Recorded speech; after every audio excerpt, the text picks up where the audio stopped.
All right. Hi, everyone. Welcome again to our third annual Women's Empowerment Conference. This is our second session of the month-long series.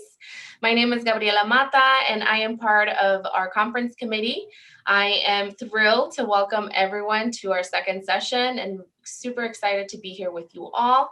Before we get started, I just want to remind everyone that this session is being recorded, and a recording of today's workshop will be made available on our website. Please feel free to use the chat feature to ask questions and engage with each other. We welcome you to keep your camera on if you're comfortable, but we do ask that you keep your microphone on mute while our presenters are speaking. After the presentation, we will allow some time for a Q&A, so you'll be able to unmute yourself then. Today's session will be led by Melissa Sanchez, who is a college success coach at McHenry County College, and Bianca Diaz, who is an advisor for the Upward Bound program at McHenry County College. I'm excited to turn it over to Melissa and Bianca to lead today's session. Welcome. Thank you, Gabriela. We appreciate the opportunity so much. So today we wanted to go ahead and just do a brief overview of what we're going to be talking about, our presentations on how has the pandemic changed the way we define professionalism. As Gabriela mentioned, my name is Melissa Sanchez. I currently work at MCC, McHenry County College. For those that are not familiar, we're out in Crystal Lake, so it's about maybe a 45-minute from the city. So it's a little bit of a drive, but we are super excited to be here with y'all. I think that this really hits close to home because I think in every way, some of us have been affected by the pandemic professionally. And I think it was just really important for us to identify like how we define professionalism moving forward. Now with being on the internet so much and utilizing a lot of our resources that are mostly, either via Zoom or Teams and things like that. What does that mean for us? So we, for me, my end, and Bianca, I know we really appreciate you, but go ahead, Bianca, and do your intro as well. Hi, everyone. Thanks for joining us. I too work at McHenry County College. I'm the TRIO Upward Bound advisor. So we're working with about 60 high school students, getting them ready for college. So it was, this transition into this remote life has just been so crazy. And Melissa and I both work with a lot of students. So we thought it was important to kind of talk about, the changes that we've seen as professionals in our job, but also as we see it change for the students that we work with. So thanks for joining us. Hopefully you guys can get some good insight into some of the things that we see as professionals and, working with students and can carry it over into your own remote life. All right, so today we're going to be going over a few topics. So we got the remote work and classes. What does that look like? Expectations of that. Also online communication, professional attire, work and student expectations, and then flexibility post-pandemic. So what are maybe some pros and cons about this as well? Awesome. Okay, so and I think you should be able to have access to the reaction button. So just a quick question, just how have most of you felt just about this whole transition? I think most people have strong feelings one way or the other, but if you felt like this transition to remote life has impacted you positively in the way your ability to work or do school, can you give us a thumbs up?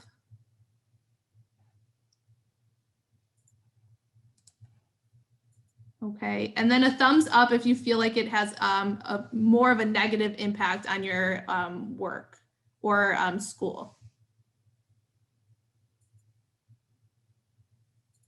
Okay, fair. And I think Melissa and I have talked about this, with each other, but also with the students that we work with. It definitely feels just trying to navigate all of these things. There's definitely some positives and some negatives. And so some of the things we'll talk about can maybe help some of you who felt that you've felt like just a great negative impact on the way you've been able to do your work, whether it's in the workplace or even in the classroom if you are a student. So hopefully you can get something to help with those of you who might have felt more of a negative impact. You can feel free to also use the chat if you want to express a little bit further of how maybe that has either positively or negatively impacted you as well. Okay, so going into just thinking about, again, maybe it's been negative, maybe it's been positive, and I think it's really important for us to talk about some of the basics when it came to that transition, right? So the first thing is, whether you have access to the proper tools to be successful working from home, right? Whether that be in the classroom or in the office, right? So one of the biggest things that I've seen right before the pandemic, I was working with students and a lot of their homework was done through Google Classroom and et cetera. And they had these Chromebooks, which was great. But a lot of them then just didn't have Wi-Fi.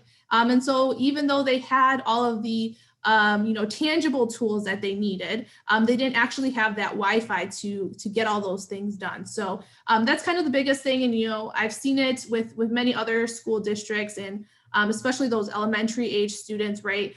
Getting them access to internet. And there's been a great push for, affordable Wi-Fi through different companies, kind of supporting the education system and getting those students transitioned. But the same could be said for professionals, right? Whether you have Wi-Fi or whether you live in kind of the middle of nowhere and you just don't have that great of service where you are, it definitely made an impact on whether that transition was smooth or not. And even with the technology, right? Having access to headphones or to a working microphone or a camera that allows you to turn it on and see without, those interruptions or being blurry, things like that.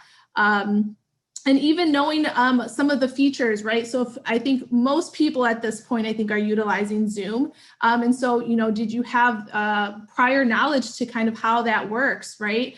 Or even if you have children, working with them and knowing how to help them navigate that online system as well. So teaching them while you're learning yourself, right? And some of those great features that can help, in that online environment. So something like the hand feature. So even just setting up for this meeting, Mel and I were like, okay, who's going to keep an eye on the chat? I can't see it because I'm sharing my screen. So, knowing those things are on a part of the host, right? And so being aware that it's challenging to keep track of, my presentation and the cameras that are on, the reactions, right? And seeing, is it easier for me to maybe raise my hand than to unmute myself because there's other people talking, all of those type of things, and knowing that it can be challenging for the host.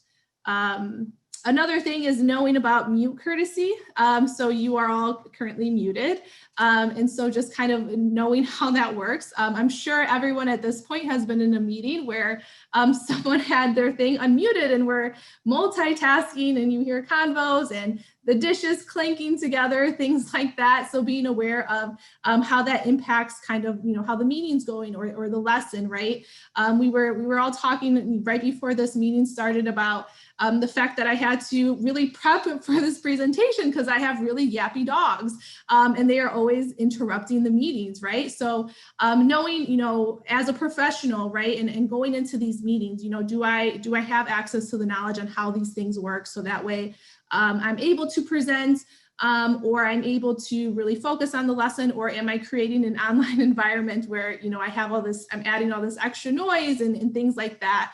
And of course, the chat feature, which I see has been utilized, right, which is super great. We talked about how, it can be intimidating sometimes to unmute ourselves, especially if there's a lot going on, right? And so using the chat feature to still connect with hosts and other people in the Zoom.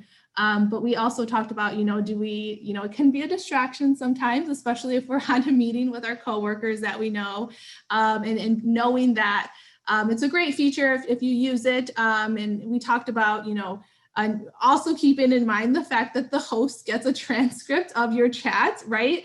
And so being consciously aware of those things, I think, this Zoom could be so new for so many people, and not knowing those things and slipping up can sometimes be, a little embarrassing sometimes. So it definitely took a lot of practicing and doing some research to make sure that we were kind of in a place where we can transition and not have a lot of those things come up for us. All right, so let's talk a little bit about remote work and class. So I try to make it as broad as possible, so then that way it can make sense in both the perspective of a student, but then also as a professional. And I think the biggest three things I came down to was a consistent schedule, staying connected, and then taking breaks. I think these are probably the three rules of thumb that you can kind of stick with to really be successful in your professional field or in your classwork. And within that realm, looking at a consistent schedule, I'm going to vouch and be probably the first one to admit that this has not been the easiest process. And I think even just having conversations with Bianca and other colleagues of mine, I think that, even though we're probably almost a year into the pandemic, it's still very much a big struggle for a lot of us. Like I said, I'm the first one to admit it. And I've noticed, sometimes I'll start off with feeling really good and motivated one week. And I'm like, I'm going to have structure. I'm going to prioritize my tasks. And then, something happens and I have an excuse to just let it all go. But really, sticking with it, I've noticed that it works, right? Before the pandemic, and just as a good example, you would wake up and, you had your alarm set up at 6 o'clock, or for me, it was 5:30 at the time because I had to drive all the way to MCC, which is about a 45-minute drive. And I take showers in the morning. So I had to accommodate for all of these things. And I was set to go. I was feeling good by the time that I get to work. I felt organized. I felt like I had structure within that area, and I work best on structure. And maybe many of you do too. But creating that consistent schedule, that structure, keeping yourself organized, prioritizing your task is really going to be that key to getting you where you need to be within that realm. The second thing would be to stay connected. Now, in a realm where we're always it almost seems like the online surfaces, we're always connected through social media or through different aspects of like email or things like that, right? We're always staying connected, but I feel like it needs to be a little bit deeper than that, so we can create some more team unity, productivity, collaboration. Make sure you're staying active and you're participating within your classes or your meetings. It's so easy to just go ahead and get distracted and turn off your camera and just say like, yeah, I'm listening. But really at the end of the day, are you really, putting all your, senses to the test here to make sure that you are staying engaged as much as possible. And really working with your team, whether that's, students, maybe peers that are in similar classes as you, or your colleagues, to work in projects together. I think I've never done more collaboration than I do now, because it's been what's working for us. I think that there has been an immense shift in the higher education field personally, where I feel like, we have been overloaded with a lot of different things, and maybe it might feel very similar in different areas or private sectors, depending on where you're coming from. And one person can't do this alone anymore. We're always working as a team, always trying to collaborate as much as we can. And that's going to happen as, continuing conversations, what are ideas that we have that we can merge together versus doing maybe two similar things that, and really busting our heads over that to the top, right? And doing it individually. So staying connected with your team and your classmates. Also, just normalizing breaks. I think that sometimes I feel too guilty where I'm like, oh my gosh, I think I took like 20 minutes extra of my normal breaks, and I feel really guilty about that. But just know that we're bombarded. I mean, right now, there's days that I can be working up until like 8 p.m. because I know it's flexible for me, that I'm not in the office, and I'm like working, late sometimes, and I have a lot of projects that I'm going on. And during the day, sometimes it feels like if I'm working remote, it feels like I'm just not getting a lot of stuff done because everybody's awake, right? Everybody's awake. I have a 1.5-year-old niece running around upstairs that always wants to knock on my door and make sure that I'm there. So, we're just overstimulated right now. So make sure that you're taking breaks so you can feel refreshed, you can come back feeling motivated. And if you have any of those downtimes where like, okay, I know that, my family or, my partner is going to be sleeping or just more chill during this time hours, take that time to really kind of get some of your productivity done during that moment.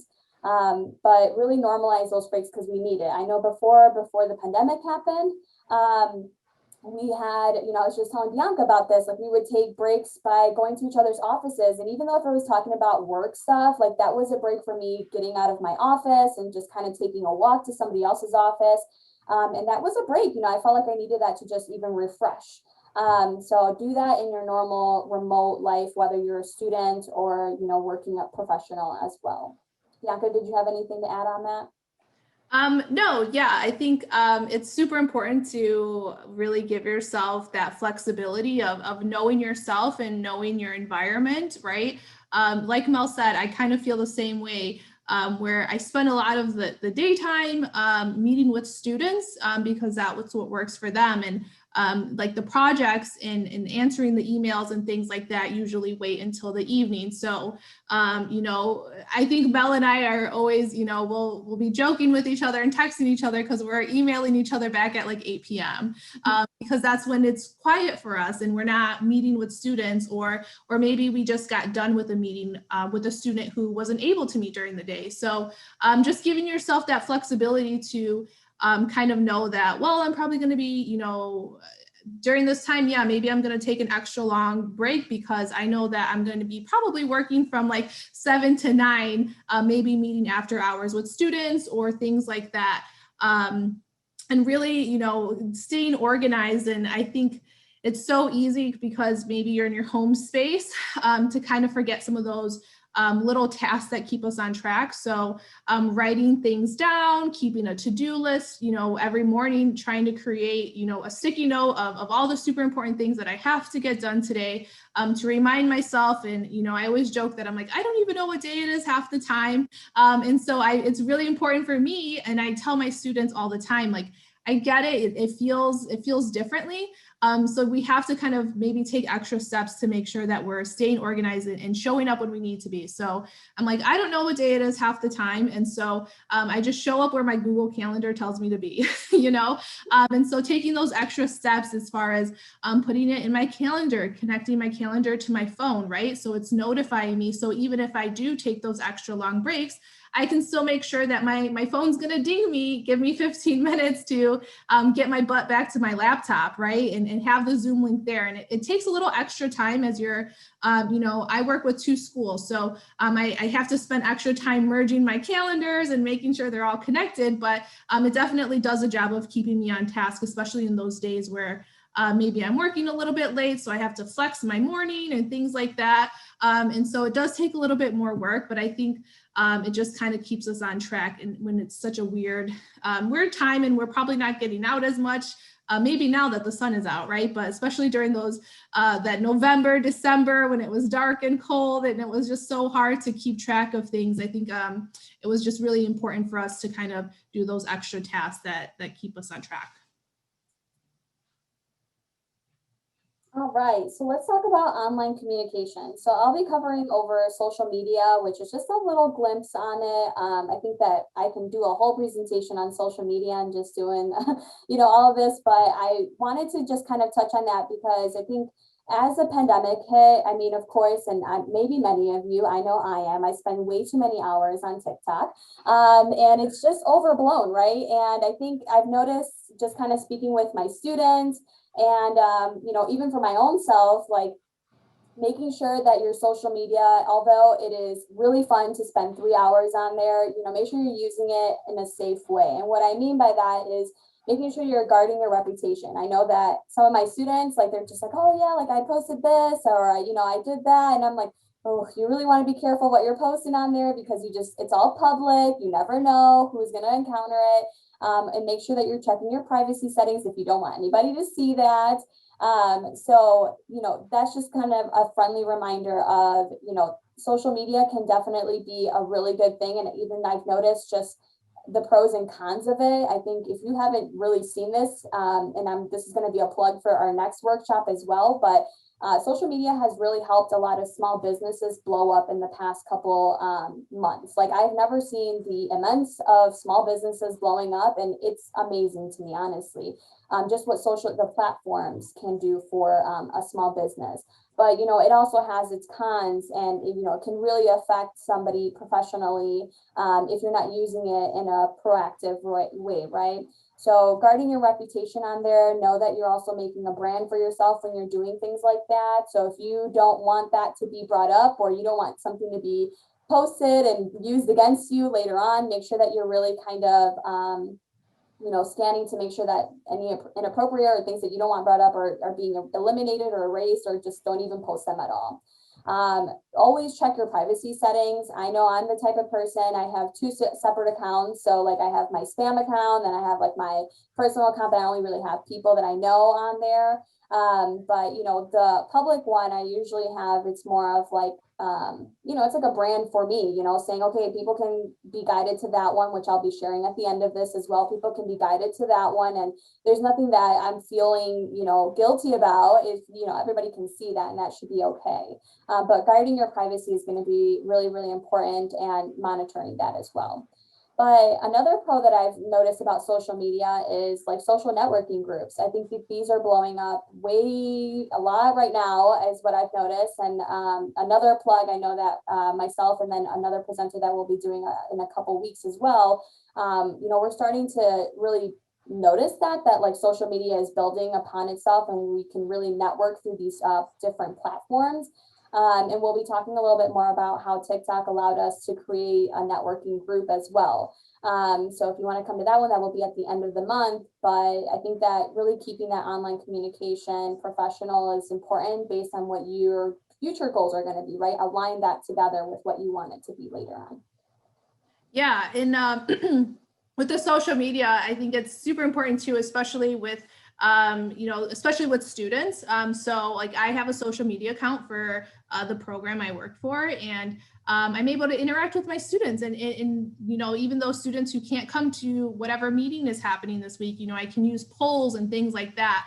And so I always tell them, like, it's very important, you know, because, you know, if you're interacting with some of these things, you want to be sure, you know what you're presenting, whether it be to your advisor, right, or to the school if you're utilizing that. But knowing, you know, what you're putting out there, but also knowing that it's such a good tool to connect with your school, knowing what events are coming up that'll benefit you. So going into the next one, so professional. So we this whole remote transition has just been, we really see how important all aspects of communication are, right? And knowing that when we are texting or email or interacting online, that sometimes, you know, the tone, you know, how people are interpreting it might not be exactly how we intend them to, because we're missing so many of the other things. Or even now, right, with some of you with your camera off, if you're typing things, or you're using the microphone, right, I can't see all of those other types of communication that indicate what type of tone or what you're feeling or what your true reaction is to what I'm saying or what you're saying, right? And so knowing that, you know, I'm very, you know, if I can add a smiley face to something, I definitely want to, because I know that you're not able to see my face. You're not able to read my body language, or in my email, you don't know what my tone is. And so it can be very, you know, especially when we're just kind of sitting at our computers all day, answering, you know, 100 emails a day. I think it's important for us to take those breaks so we can really spend the time, or wait until, you know, 8 p.m. when I've had a decent break to respond to some of these emails, and know that I'm taking the time to really convey the right tone, but also provide thorough responses, right? cannot tell you how many times there's been so much communication because it's just back and forth emails, right? 20 thread long email trying to figure things out. Because prior, if I had a question, maybe I would have just walked to Mel's office, right? And we don't have that now, right? And so I think people are just quick to do emails because we're so zoomed out and we don't always want to spend the time on Zoom and all of those things. And so making sure that if you are doing emails, what is the tone that's coming off? If I'm requesting something, right? Am I putting enough information in that email to make sure that it can be like a 3 email response and maybe we set something up or I get the response, right? I've done a lot of workshops with my students about this, where I'm like, okay, if you need something, okay, how can we make sure that we're putting everything in there? Your name, your student ID, what you're requesting, things that you have already done, and asking what additional steps that you need to take, right? And so being aware of, as we're writing emails, I think emails and texts and things like that, we're so quick with them to just, type them really quickly and send them off without maybe spending the time to make sure that we've included anything. And I too am 100% guilty, like, oops, forgot this attachment, sending it again. And so just being mindful, especially as we feel ourselves starting to get burnt out. Do I need to step away from my computer because I'm just not, my message isn't getting across or things like that? Is this the time where I need to take that flexibility to take that break that I need? Yeah, I think it's always important to, if you're noticing that maybe you are not conveying the right tone or you're noticing there's a lot of back and forth, even though we're all zoomed out, I promise I am too. I think it's always just so much easier to do a phone call or let's schedule a 30-minute Zoom. We can talk about this quickly and we can figure out like any questions, the itty-gritty right then and there. So it's important to, really kind of advocate for yourself in that way too, if you're not understanding that. And I think that's going to go into our next topic of netiquette, of just the self-advocacy of it. I will be the first one to admit I don't always understand everything in an email. So like I'm the first one to be like, let's just Zoom about it and I'll get all my questions answered right then and there. And that's a good place for you to just get clarification on things as well. I am also very much like visual and I use all my senses to make sure that a person's tone is not, in any other form or way. So like, I want to make sure I can see them or I can hear them at least, and I can figure out, okay, well, what is it that they need from me? And I've always been that type of person. And if you're definitely like that as well, then I think that would probably be the most beneficial tip out of that. But, on top of that, just within our own personal selves, taking accountability that we also got to be as, we might assume that from other people, we also got to presume that to others, right? We don't know how others might be feeling or how we might portray our tone. So making sure that we are being fully engaged as much as possible, that, we're asking questions, that we are trying to answer as many questions and things like that as well too. Anything else that you wanted to add, Bianca? Yeah, just, staying engaged, asking questions, utilizing the raise hand tool if that's a little bit easier, especially if you're utilizing the chat, right? And there's one presenter. So like right now I'm keeping an eye on a chat when Mel's talking and vice versa, right? But especially if you're in a class and there's one instructor and things aren't getting, addressed in the chat, being aware that it is hard to keep an eye on the chat when you're presenting and utilizing, what other tools can I utilize, raising my hand, using the reaction button, things like that, and paying attention. I keep having to remind myself and remind my students sometimes, right? Like, no, this is a meeting. This isn't a podcast for me to be playing in the background of me getting my tasks done, right? And so being mindful of, it's a different setting, but, the same information. If I was in person, I would be fully engaged and probably taking notes, right? And treating those important meetings in our classes just the same way.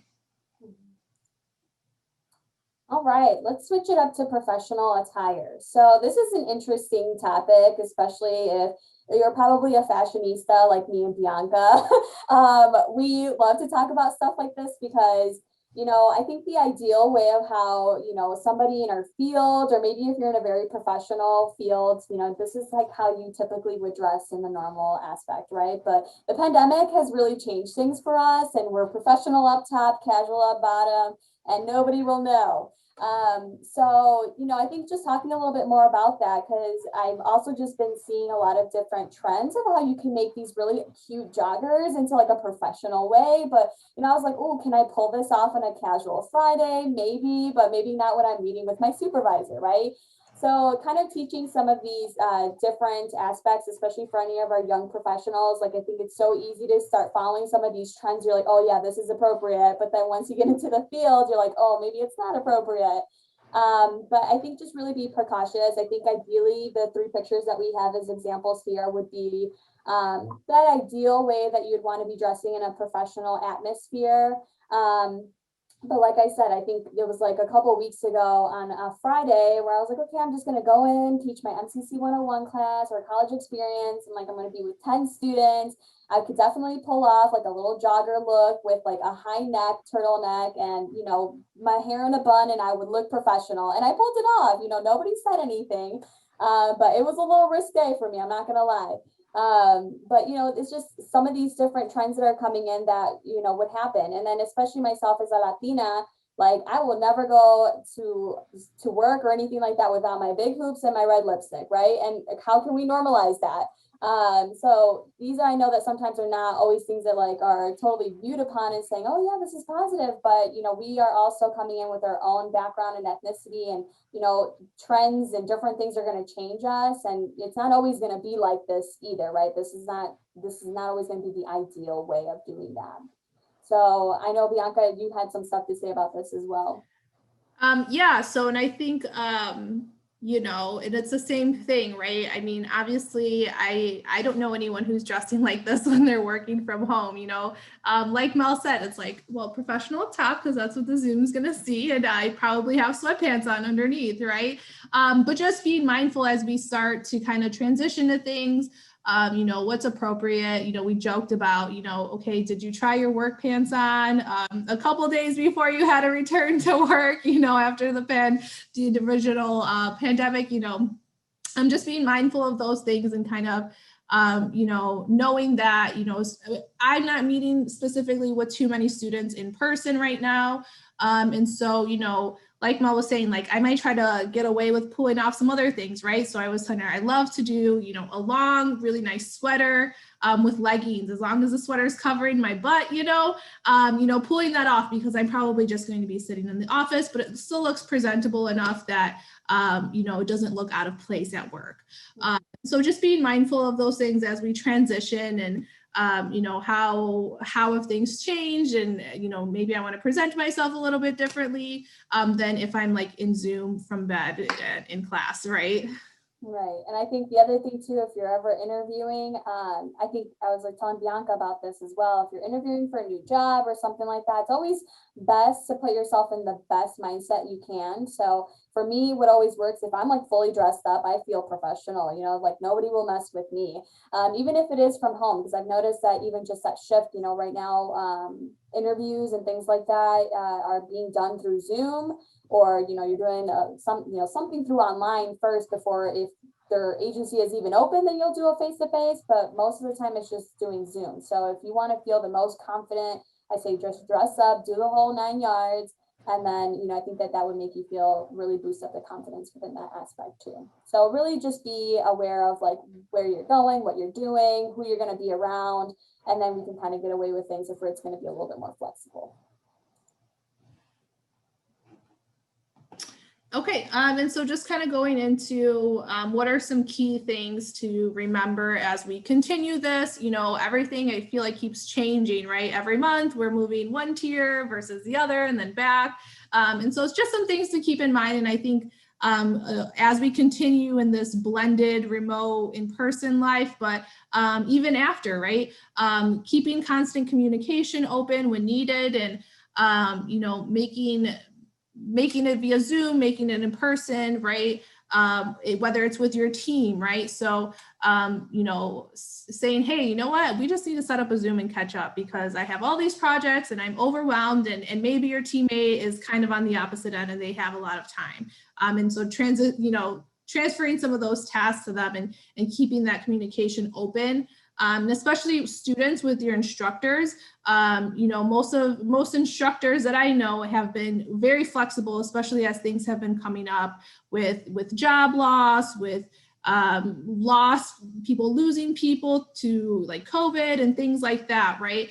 Most people at this point understand that there's a level of flexibility that we need to be making for people as they're going through some of these big life changes, right? But keeping the communication open. I've had students who just have nothing, and then at the end they're like, well, I was actually struggling, and I'm like, okay, that's totally fine, and I can work with that, but you need to just send a quick email, set up a Zoom, and just let me or let other instructors know, like, hey, you know what, this is going on. Maybe I need to ask for an extension, and things like that. I think most instructors or even your bosses, right, at this point kind of understand that there needs to be that flexibility, but just keeping that communication open, because if they don't know, how can they accommodate you as needed, right? Staying engaged, I think it's been challenging, to we keep saying people are zoomed out, but can I still attend some of these fun Zoom sessions that work is setting up? Can I attend some of the events that my school's putting on virtually, just to keep me in that engaging with other students or people who are in the same field that I'm in, right? To share ideas, to vent, right? All of those things that we need to be doing right now virtually that we would have been doing in person either way. And so it's super nice to see that so many things have transitioned to online to accommodate the pandemic, but also I think it accommodated so many students and professionals who, if they had been in the office, might not have been able to attend those things, right? And so like something like this, right? Maybe you wouldn't have been able to attend this if it was in person, right? Because you have something right after and you wouldn't have been able to juggle that. It's nice that it's, available this way. So I think a lot of things will stay, kind of blended in the future, in person and remote options. So just taking advantage of that as much as we can. Positive environment as well. Where are you doing your work? I think it's so often I'm hearing from students and colleagues, right? I'm just really unmotivated. I just don't have the energy to be focused and to really put my best foot forward in my class, in my job, all of those things, right? And sometimes it's just a matter of, okay, do I need to change where I'm doing my work? I've been telling students, do you need to pack your backpack and go to the library and get one of those single rooms to get some things done? Because you have nieces at home running around, or like me, you have crazy dogs that want your attention all the time, right? Do I need to do that? Or, am I doing my Zoom classes, from bed? Do I need to get up? Do I need to have breakfast? Do I need to get out of bed? Maybe go sit at a desk or a table or something where there's sunlight, right? To kind of make it a space that I can actually get things done. And accountability. So, how am I, getting the things done that need to be done per my job or my class, right? And not taking on, but also not taking on too many other things. Melissa and I have been talking about this, and, taking on way too many projects sometimes because we're like, oh, well, it's like no biggie. Like I'm saving time by not like going into class or going into the office, right? And so I take on all of these things, not realizing that that still requires work that takes away from other things that I have going on as well. All right, so let's talk about flexibility post-pandemic. Although I know that this pandemic has really, really hit us hard, still is hitting us hard. I know that there has been some things that really kind of made the work shift, working and class shift environment a little bit more positive in a sense, right? So the accessibility of just having a lot of things being online, I've noticed that even just institutional wise, with myself and Bianca working in higher education setting, wow, like once we did that shift, it was just like, wow, our students have access to us a lot more. We're accessible, they're texting us, they're, emailing us or contacting us a little bit more. And, even as a student, sometimes before it was just so intimidating. And even as I was a student in the past, a long time ago, it'd be intimidating for me to just talk to other students in person, right? But I think online, it almost makes it a little bit easier to chat with your students. You're making sure that, chat with your peers and letting them know that, hey, are you struggling as well as much as I am, because I need help, right? Or we can support each other through this area. So accessibility has really made things a lot more positive, at least in our perspective in working in higher education, of what we noticed from our students. I just wish that there was a good blend of seeing them as well in person. And then the other thing is networking. I think that with us being at home, I think that we've also just been, utilizing a whole bunch of different platforms online way more than before, right? And I think that within that process, networking has really just blossomed within its own thing. And I'm noticing that we're supporting each other a lot more within our online platforms. We're sharing each other's things. It's just been a huge shift within the online platform that I've noticed that, is going to be building a lot of great opportunities. So I anticipate that even growing more as we're continuing to kind of go into this post-pandemic realm. And collaboration. I've noticed that even within this opportunity, I was able to collaborate with Gabriella before, with our first gen initiatives, with Morton College, and even different other colleges in the past that we have never done before. So we're noticing, like, wow, can we hit our students all at once with one event that we can all collaborate in? And that was just not done as much as I noticed in at least in my fields before. And I encourage you that if you're in a professional field, definitely, be seeking out some of these opportunities. But even as a student, if you're looking to start something new, or you're wanting to kind of collaborate on another sense, there's groups for this. This is where you can really tie in a lot of these different things together. There's a group for this already kind of built up, and, you can really work off of that. And it's interesting because, I was going to touch on this, a few example, but it was one of the girls I'm going to be doing a presentation with, 3 weeks from now. We actually met through TikTok, and I had no idea that that was ever going to happen. But it was because there was an original girl who was like super interested about like traveling with a lot of different girls, and she used to travel on her own. And I'm like, I love to travel and I love to meet new people. So like, let's do it. And through TikTok, we ended up going onto Facebook. Through Facebook, we went through, Instagram, and then through Instagram, we went to a group chat, and now we're all in this group chat, and we're all local in the Chicagoland area. And we were able to make connections with many different people from different backgrounds, different personalities. And, on top of that, we were able to make some sort of collaboration. I was able to connect with one of the girls and saying, hey, wow, we're really focusing on very similar things here. Like, let's try to create something. And now we're kind of working collaboratively to create something for women empowerment and more professional development specifically for women. So, that just kind of was built out of nothing, and it became into something big. So, don't have limits when it comes to that. Really kind of go outside of your boundaries and see what opportunities are there for you, because you just don't know. Anything you wanted to add, Bianca? Yeah, so I just, kind of going back to that first question where people were, some people were in the chat, like kind of, it was bad at first and then it kind of got better. I think the pandemic opened up, in our eyes to see where there were holes missing in so many different things, right? Especially thinking of like our institution, right? What can we do to make these things more accessible to students? And so that was just something that I thought was super positive that came out of this, and being able to connect with people, kind of the same thing like networking. I'm very, I'm not like super into TikTok, but I'm really into Twitter. And as I've been planning events for my students, it's been so great because I follow so many researchers and instructors at different universities, and I've been able to reach out to them and have them offer to do presentations for my students. So I have someone from, I believe she's from California, and she's going to do a virtual event for my students, and she's great, and she has great content, and she does this incredible research. And it's just so nice to see that flexibility to work with people now without having to worry about traveling and dates overlapping and costs for all of that, right?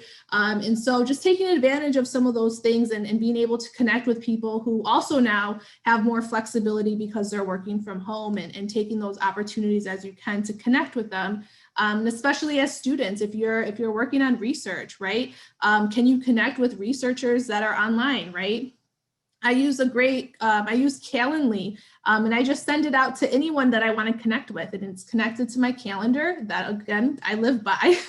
And so, anytime I want to connect, it's just a matter of, here's my link.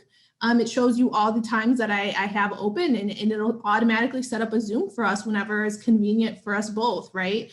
And so using some of those services, especially if you're busy, or those of you, maybe you're in different organizations and clubs, right? Can you set something up like that so it's, instead of doing the whole email thing and feeling awkward about some of those things, and, when are you free? Well, actually, no, I'm busy, that something came up, right? Kind of like, here's my link, set something up with me, and it's going to block it off in my schedule. It's going to add it to my Google Calendar. And if my Google Calendar tells me to be there, I'm going to be there, right? And so using some of these great tools that have kind of really shined during this transition to remote life. And I'm super excited to see how some of these things kind of stay, and how we continue to do this kind of blended in-person remote life. And I think it allows us to get to be in a comfortable space sometimes, and to be able to take those breaks and get refreshed, and access, different institutions or researchers and things that it might have been difficult for before. And so I'm super excited to see, like many of you said, it was very challenging at first, but I think as we remember some of these things, familiarize ourselves with the tools, and remind ourselves it's important to take breaks, important to get things done and stay organized, but to also utilize all of these other great tools. I think it can allow us to be to get out of maybe that funk that you're in right now because you're burnt out, or just to allow us to expand, what we're working on for the better.